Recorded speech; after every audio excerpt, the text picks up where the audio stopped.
আসছি।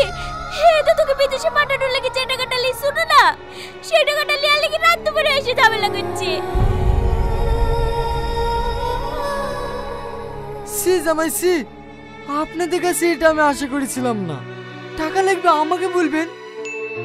আপনার সাথে আমি 1 লাখ টাকা নিয়েছিলাম তো। দাঁড়ান,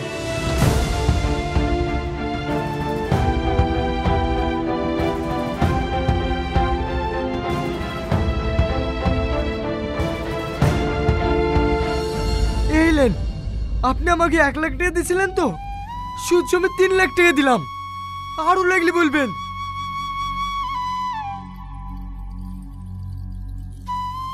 আমাকে ভিক্ষি দিছি? আরে তুই কি ভিক্ষি দিবি আমাকে? আমি তোকে ভিক্ষি দিয়েছি।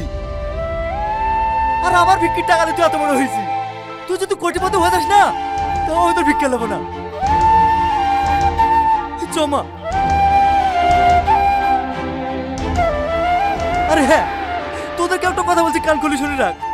তোর ছেলে থেকে বড় লোক বাড়িতে যদি আমার মেয়ের বিনা দিতে পারি, তোর যদি মাথায় করিলে আমি গোটা গ্রাম ঘুরবো। তোর বাড়িতে দাঁড়িয়ে কথা দি কেন? লিখি না।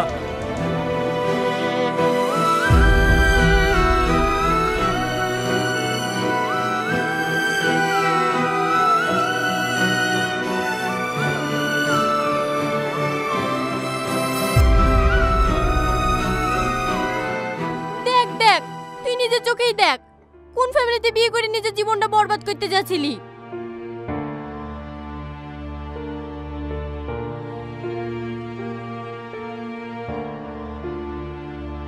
বাবু, বাবু, দরজা খোল বাবু, বাবু। কাজ হয়ে গেছে, এনগেজমেন্টের রিংটা রেডি করো।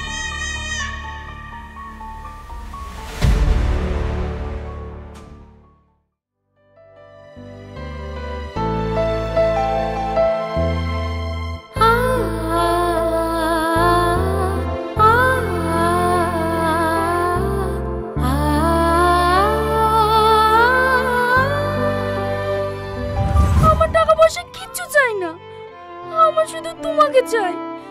আমাকে ছেড়ে তুমি বিদেশে যেও না প্লিজ। আমি কি আমার জন্য যাচ্ছি নাকি? আমি তোমার জানের জন্য যাচ্ছি। আমার জান রোদে হাঁটতে হাঁটতে কোথাও যাবে, হসপিটালের লাইনে দাঁড়াবে, আমার কষ্ট হবে না? আমি চাই আমি যাকে ভালোবাসি পৃথিবীর সমস্ত সুখ তার পায়ের নিচে লেসে দিতে। কিন্তু তুমি আমাকে বিদেশে কি ভুলে যাবে না তো? আমি আমাকে ভুলে যেতে পারি, কিন্তু তোমাকে না। ভীষণ ভয় করে জানো, তুমি যদি আমাকে